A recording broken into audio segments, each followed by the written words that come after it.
प्रभु अपनी सामर्थ और शक्ति लगाता है आजादी के लिए मेरी इस कश्मकश में। यदि मैं उठता हूँ और जाता हूँ तो प्रभु मेरे पीछे अपनी सामर्थ देगा और मैं जो चाहता हूँ उसके लिए चमत्कार करेगा। You are beautiful beyond description, too marvelous for words, too wonderful for comprehension, like nothing ever seen or heard. Who can grasp your infinite wisdom? Who can fathom the depths of your love? You are beautiful beyond description, majesty enthroned above. I stand in awe. I stand in awe of you, holy God. To all praise is due. I stand in awe of you. I stand in awe of you. I stand in awe of you, holy God, to whom all praise is due. I stand in awe of you. You are beautiful beyond description, too marvelous for words, too wonderful for comprehension, like nothing ever seen or heard. Who can grasp your infinite wisdom? Who can fathom the depths of your love?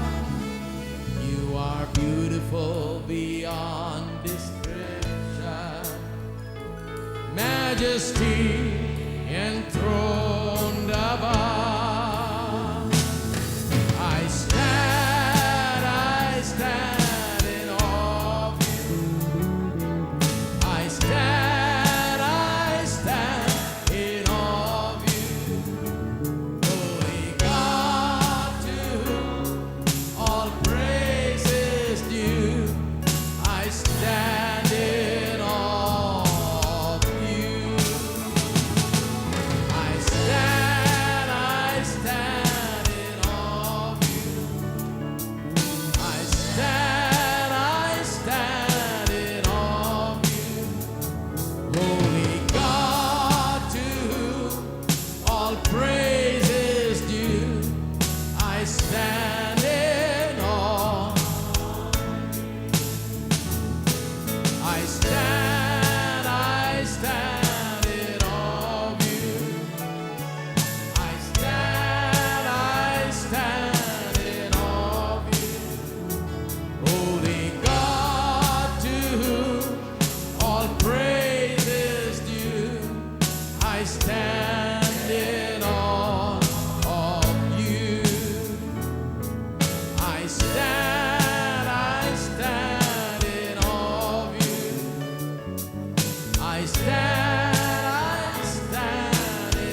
मैं बड़ी दिलचस्पी से पढ़ता हूं क्योंकि ये मुझे बताती कि मेरा प्रभु कैसा है, वो कितना भला और कैसे काम करता है, वो जीवित है। जब मैं इसे पूरे ध्यान से पढ़ता हूं, ये कहता है, जैसे ही ये महल की परवरिश के बारे में कहता है, मैं जानता हूं कि उसकी मां ने केवल बिस्किट और दूध देकर उसे नहीं बढ़ाया, वो उससे बढ़कर और कुछ दे रही थी। वो उसे बता रही थी कि वो कौन है, कैसे प्रभु ने वाचा बांधी, कैसे प्रभु ने कुछ इब्राहिम से कहा। वो उपयोगी हुआ केवल इब्राहिम के लिए ही नहीं, लेकिन इसहाक और याकूब और यूसुफ और सारे वंश और सदा के लिए। वाचा तो ऐसी ही थी, वाचा सदा के लिए थी जो परमेश्वर ने इब्राहिम से बांधी थी। वो कहती थी, देखो हम वाचा के लोग हैं, परमेश्वर ने वचन के द्वारा खुद को हमसे बांधा है। उसने कहा है ये कभी खाली नहीं जाएगा, ये कभी नीचे नहीं गिरेगा, ये कभी खाली नहीं जाएगा। जो प्रभु ने कहा वो सदा के लिए है। प्रभु ने यही तो कहा है। हमारे पूर्वजों की कहानी हमें बताई गई है, मुझे वो याद है। जानते हो, ये अविश्वासी पीढ़ी है, लोग इसके बारे में नहीं सोचते हैं। ये मिस्र में रहते हैं और मिस्री जैसे हो गए हैं। अब प्रभु की प्रतिज्ञाओं को याद करो कि तुम कौन हो। तुम इब्राहिम के बेटे हो, तुम इस फिरौन के बेटे नहीं हो। चाहे महल कितना भी बड़ा क्यों न दिखाई दे, तुम बड़े राजा के हो। इस राजा के नहीं, ये तुम्हारे लिए बहुत सस्ता राजा है। तुम्हारे पास धनी राजा है, स्वर्गीय पिता। उसने खुद को वाचा में बांधा है तुम्हारे लिए। ये वाचा के वचन हैं कि तुम गुलाम नहीं होगे, तुम्हें कोई नीचे नहीं रख सकता, कोई तुम्हारे विरुद्ध में खड़ा नहीं रहेगा, तुम्हारे विरुद्ध में बनाया गया कोई हथियार सफल ना होगा। तुम पूंछ नहीं लेकिन सिर होगे, तुम नीचे नहीं लेकिन ऊपर रहोगे। ये वचन परमेश्वर ने इब्राहिम से कहे थे। उसने उसे प्रतिदिन याद दिलाए होगे भोजन देते हुए। जैसे हम वो कहानी पढ़ते हैं कि वो कैसे बड़ा हुआ, और फिर हम इस भाग में आते हैं कि वो महल से बाहर आता है, जैसे बड़ा होता है और पुरुष होता है, महल से बाहर आता है तो पहले वो देखता है, ये कहता है कि उसका भाई, वो उसके साथ अपने आप को मिलाता है इब्रानियों से। उसके भाई बोझ उठा रहे हैं, गुलाम जैसे काम करते हैं, वो सताए जाते गुलामों के स्वामी से। वो महल से बाहर आता है, उसे फिरौन के नाती के रूप में जाना जाता था, लेकिन वो बाहर आता है, वहां खड़ा होता है। वो खुद को फिरौन का नाती नहीं समझता, वो खुद को गुलामों से जोड़ता, वो उन्हें बोझ उठाते हुए देखता है। और बाइबल कहती है कि उसने एक व्यक्ति को देखा, एक मिस्री उसके हिब्रू भाई को मार रहा था। और तुरंत ये बात उसकी जो मां ने बताई थी वो उसमें उभर कर आती है। वाचा की ये मानसिकता, वाचा की ये प्रतिज्ञाएं, वाचा की ये सचेतता उभरती है। वो कहता है कि तुम इब्राहिम के बेटे पर हाथ उठाने वाले कौन हो? जब तुम इब्राहिम के बेटे पर हाथ उठाते हो तो तुम श्रापित हो। वो आगे बढ़ता है, उस व्यक्ति को पकड़कर उसे मारता है और उसे रेत में दफना देता है। ये तो हमेशा फिरौन का खाना खाता था।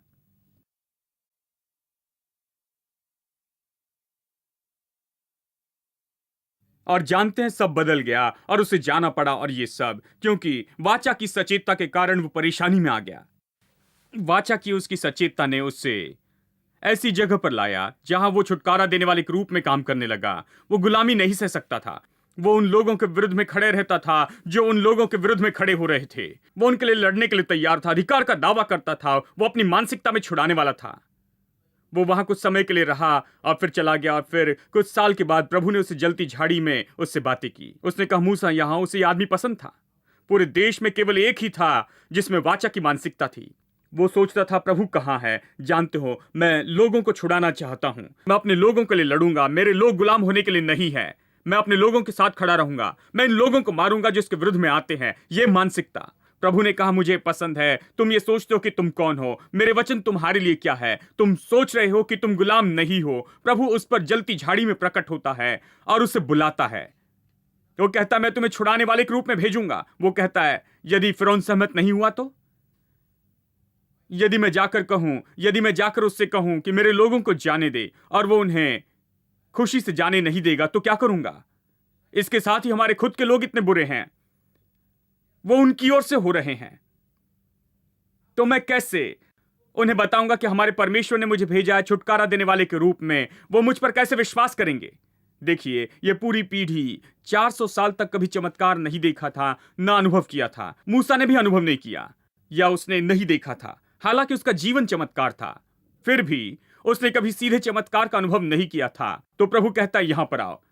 निश्चित होना चाहते हो, जानना चाहते हो कि मैं कौन हूं? जानते हो मैंने इब्राहिम के लिए क्या किया था? जानते हो मैंने कैसे काम किया? मैं तुम्हें दिखाता हूं। तुम्हारे हाथ में क्या है? उसने कहा, लाठी है। उसे नीचे फेंक दो, और वो जीवित सांप बन गई। और मूसा उससे भागने लगा। प्रभु ने कहा, इससे दूर न भाग, इसे उठा ले। और उसने उठाया और फिर से लाठी बन गई। प्रभु ने कहा, ये मैं हूं, मैं ऐसे ही काम करता हूं, तुम क्यों डरते हो? मैं तुम्हें छुड़ाने वाला बनाऊंगा। मैं निश्चित करूंगा कि तुम जाकर छुड़ाने का काम करना मेरी सामर्थ से। मैं ऐसे ही काम करता हूं। यही तो लोग भूल गए हैं। यह ऐसी चीज है जिसका इब्राहिम ने अनुभव किया था मेरे अंदर, मेरी वाचा में रहते हुए। मैं यही करूंगा। मैं तुम्हें इसका स्वाद दे रहा हूं। तो ये पहला पाठ था चमत्कार का। उसके जीवन में पहली बार हुआ जब उसने लाठी फेंकी और उसने अपनी आंखों के सामने सांप बनते देखा और उसे उठाया और लाठी बन गई। उसने कहा, मेरे प्रभु, मेरा प्रभु चमत्कार का प्रभु है। वो वाचा निभाने वाला प्रभु है। सारा स्वर्ग मेरी ओर से खड़ा रहेगा आजादी की इस कश्मकश में। प्रभु अपनी सामर्थ्य और शक्ति लगाता है आजादी के लिए मेरी इस कश्मकश में। यदि मैं उठता हूं और जाता हूं तो प्रभु मेरे पीछे अपनी सामर्थ्य देगा, और मैं जो चाहता हूं उसके लिए चमत्कार करेगा। यही उसने सीखा। तब प्रभु ने कहा, एक और अद्भुत मधुर बात प्रभु ने कही थी। प्रभु दिखाना चाहता था कि वो क्या कर सकता है। उसने कहा, अपना हाथ रख। अपना हाथ रख। जानते हैं, अपने पेट पर रख, उसने कहा। और उसने रखा और उसने उठाने के बाद देखा कि वो कोढ़ी हो गया था, भयानक दिखता। प्रभु ने कहा, चिंता न कर, फिर से हाथ रख। और उसने फिर रखा और फिर उठाया। जब प्रभु ने उठाने के लिए कहा था और उसने देखा कि हाथ शुद्ध हो गया, प्रभु कह रहा था, मैं तुम्हें चंगाई देने वाला प्रभु हूं। मैं ऐसा ही करता हूं। देखिए, वो चंगाई नहीं जानते थे। वो कहते थे, हां, मेरे परदादा के दिनों में वो कहते हैं कि परमेश्वर ने इब्राहिम के लिए ये किया था। जब वो 100 साल का हुआ तो बच्चा हुआ, परमेश्वर ने चंगाई दी सारा को और उसकी मदद की होगी, ये सब। लेकिन आज ये सब होता है क्या? प्रभु ने कहा, मैं कल, आज और युगानुयुग एक सा हूं। मैंने तुम्हें दिखाया कि अपना हाथ पेट पर रख, तो ये है। तो फिर से रखने के लिए कहा, तो ये है। मैं यही करता हूं। मैं अभी भी चंगाई दाता हूं। मैं अभी भी वही हूं, कल, आज, युगानुयुग एक सा हूं। अब क्या तुम जाने को तैयार हो? उसने कहा, ठीक है, अब मैं तैयार हूं। और वो गया। ये सब लोग जो 430 साल तक गुलामी में थे, वो किसी भी समय आजाद हो सकते थे। इन 430 साल में अलौकिक आज्ञा के कारण वो आजाद थे, लेकिन व्यवहारिक रूप में उन्होंने आजादी का अनुभव नहीं किया। उन्होंने इसे नहीं लिया। देखिए, यही समस्या है। उन्होंने इसे नहीं लिया, लेकिन प्रभु ने इस मनुष्य को चुना और इस मनुष्य को दिखाया कि वो कैसे काम करता है और वो कैसे इब्राहिम का परमेश्वर है, जो चमत्कार का प्रभु है। तब वो जाता है। 430 साल बाद ये आदमी जाता है। और उसने क्या किया? उसने कोई खास काम नहीं किया। उसने कहा, इब्राहिम के परमेश्वर ने मुझे भेजा है। देखिए, वो वाचा पर आधारित रहता है। वो कहता है, उसके खुद के लोग पूछते हैं, तुम कौन हो और तुम हमारे लिए क्या कर सकते हो? कहता है, इब्राहिम का परमेश्वर। उसने इब्राहिम से वाचा बांधी। उसने खुद को इस वचन से बांधा, उस परमेश्वर ने मुझे भेजा है, क्योंकि उसने इब्राहिम के साथ में वाचा बांधी थी। प्रभु ने जो इब्राहिम से कहा था उसे करना चाहता है। वो नहीं चाहता कि तुम गुलामी में रहो। उसे तुम्हारी जीवन शैली पसंद नहीं, जिसमें तुम स्थिर हो, उसे पसंद नहीं है। वो नहीं चाहता कि तुम अगले 400 साल तक इसी तरह से रहो। प्रभु तुम्हें जल्दी छुड़ाना चाहता है, इसलिए उसने मुझे भेजा है। और फिर आप कहानी जानते हैं कि मूसा की अगुवाई में वो वहां से निकल पड़े। ये किसी भी दिन हो सकता था, लेकिन 430 साल बाद हुआ, क्योंकि ये आज भी हमें बताता है, आज भी जब हम वाचा में काम नहीं करते हैं, जब हम खड़े होकर वाचा के आधार पर काम नहीं करते हैं और वाचा पर आधारित नहीं रहते और वाचा के शब्द नहीं लेते और वाचा के शब्द पर विश्वास नहीं करते और अपने अधिकार और सौभाग्य का दावा नहीं करते, तो आप 4000 साल तक रहे और कुछ नहीं होगा। प्रभु असहाय, वो कुछ नहीं कर सकता। जिस पल हम उसे अपने जीवन में थोड़ी जगह देते हैं, तो वो तैयार है कि काम करे, हमें सिखाए और शाश्वती दे, प्रोत्साहित करे, हमें विजय में लेकर आए। जिस पल आप अपना दिल खोलकर कहते हैं, प्रभु देखिए, जो मनुष्य यीशु के पास आया, चेले उसके बेटे को चंगाई नहीं दे सके, वो उसे यीशु के पास ला। यीशु ने कहा, क्या तुम विश्वास करते हो? उसने कहा, प्रभु मैं विश्वास करता, मेरे अविश्वास का उपाय कर। मैं समझ सकता हूं कि इसमें अविश्वास क्यों था, क्योंकि वो चेलों के पास ले गया और कोई उसे चंगा नहीं कर पाया। उसे विश्वास करना बहुत मुश्किल था चंगाई में। तो वो कहता है प्रभु मैं विश्वास करना चाहता हूं, मैं विश्वास करता हूं, लेकिन अविश्वास का उपाय कर। प्रभु कहता है ठीक है, तुम चाहते हो कि अविश्वास दूर करके मैं तुम्हें विश्वास करने में मदद करूं, मैं करूंगा।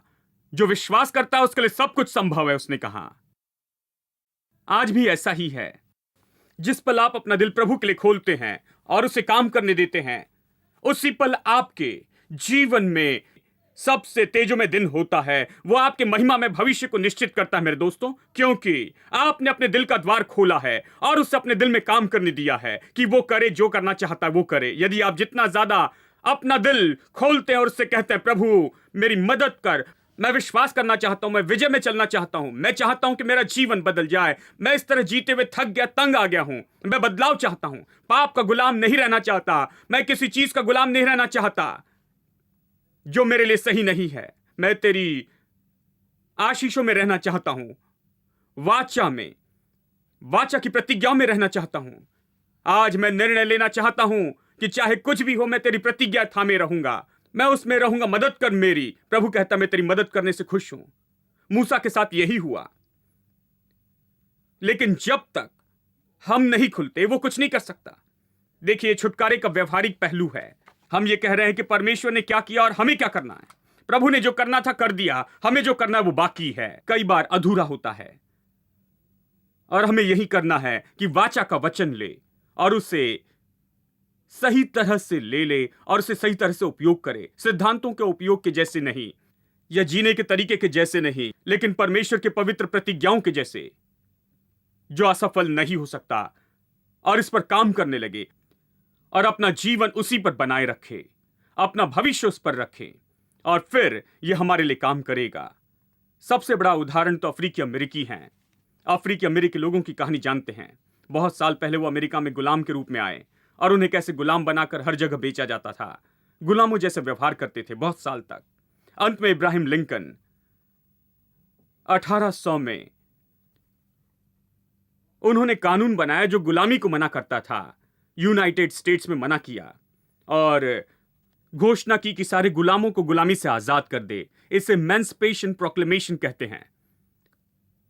लेकिन मैं आपको बताऊं, एमेंसिपेशन प्रोक्लेमेशन के 100 साल बाद भी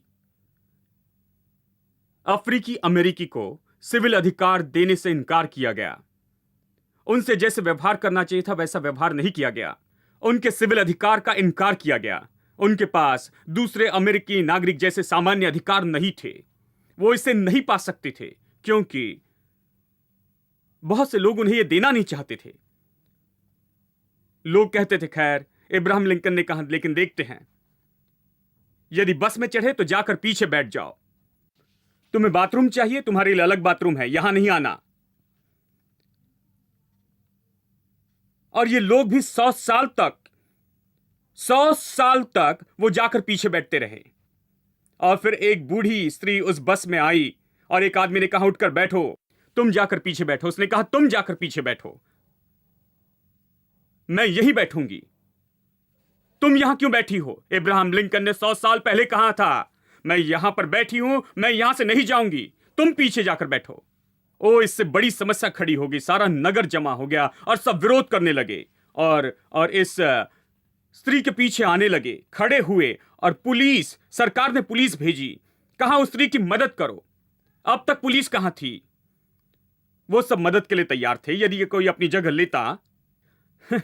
यदि आप कहें कि मैं यहां पर से नहीं उठूंगा, चाहे कुछ भी हो जाए, मैं यहीं बैठे रहूंगा, यह मेरा अधिकार है, मेरा सौभाग्य है, तब पुलिस आपकी मदद के लिए वहां पर आएगी कि कानून का पालन करे, क्योंकि वहां कानून है।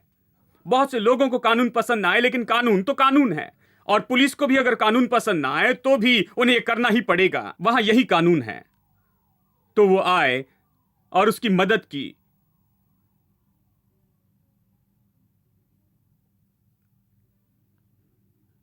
क्योंकि उन दिनों में मार्टिन लूथर किंग ने इसे उठाया, वो प्रचारक थे। उन्होंने मुद्दा उठाया और लोगों को जागरूक करने लगे कि कैसे उनके सिविल अधिकार का इनकार किया जा रहा है। गुलामी से आजादी का अर्थ था कि उनसे नागरिकों जैसा व्यवहार किया जाएगा। सिविल आजादी उनका अधिकार और सौभाग्य था, कानूनन। यह अमेरिका के संविधान में है, उन्हें यह सौभाग्य नहीं दिया गया था। किसी ने इसका दावा नहीं किया, सबको जो मिला वो ले लिया और ऐसे ही जिए।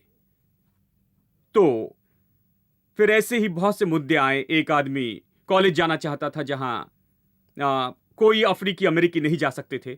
अफ्रीकी अमेरिकी लोगों के लिए स्कूल अलग थे और कॉलेज अलग थे, वो एक ही जगह नहीं जा सकते थे। तो एक ने कॉलेज जाने का निर्णय लिया और उन्होंने कहा नहीं, हम तुम्हें नहीं ले सकते क्योंकि तुम अफ्रीकी अमेरिकी हो। तो उसने कहा मैं वहां आ रहा हूं, मैं उस कॉलेज में बैठूंगा। और वो पूरी सरकारी प्रणाली, वैन भर भर कर पुलिस अपने हथियारों के साथ वहां आई कि उसके साथ खड़ी रहे और मदद करे। सच में उसके साथ क्लास में बैठी और निश्चित किया कि वो क्लास में अटेंड रहे, क्योंकि कानून उसे वो सौभाग्य और अधिकार देता था।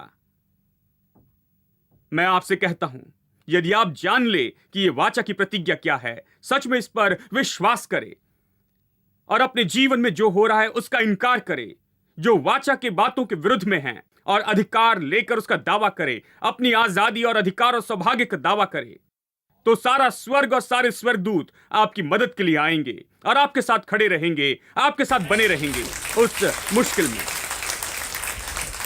आप अकेले नहीं रहेंगे मेरे दोस्तों।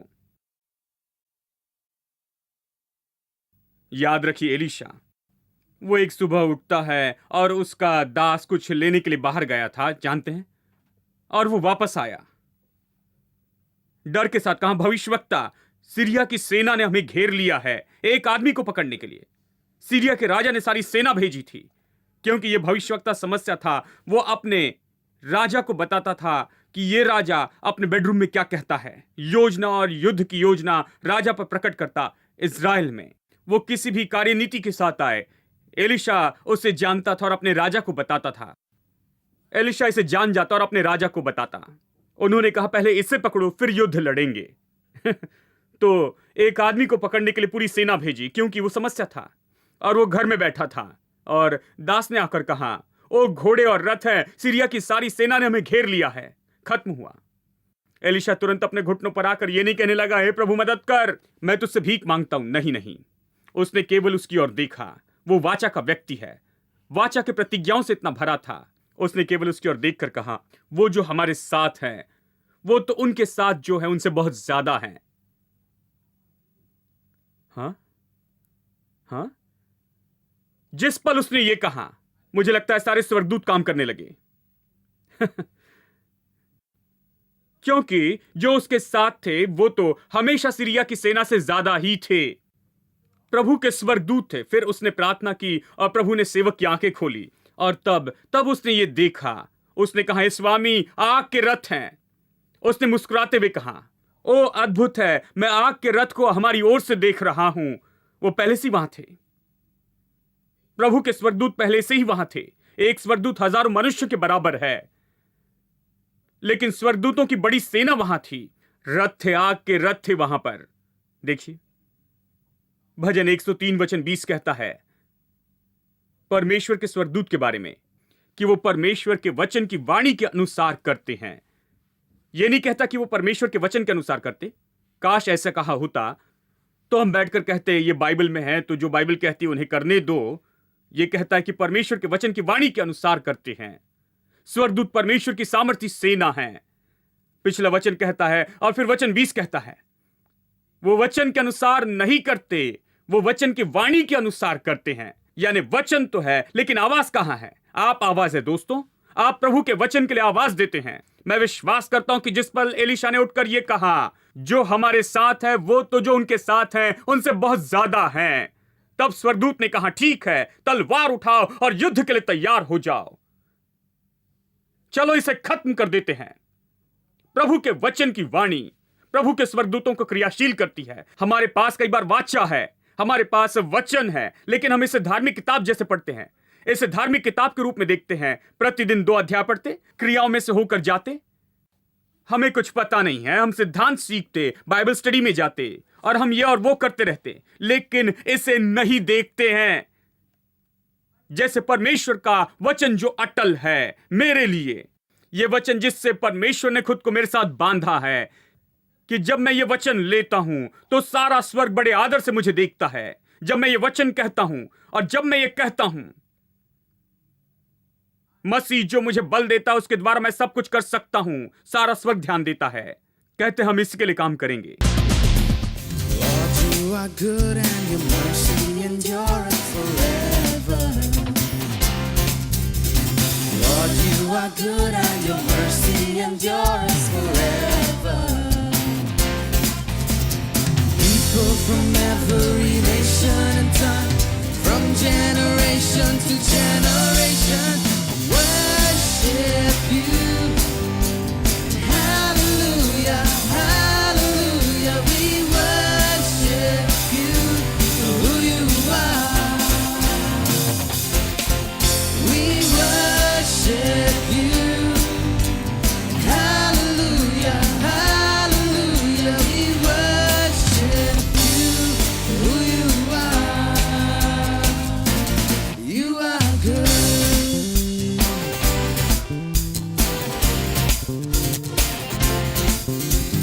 Lord, you are good and your mercy endures forever. Lord, you are good and your mercy endures forever. People from every nation and tongue, from generation to generation, worship you. Hallelujah, hallelujah, we worship you for who you are.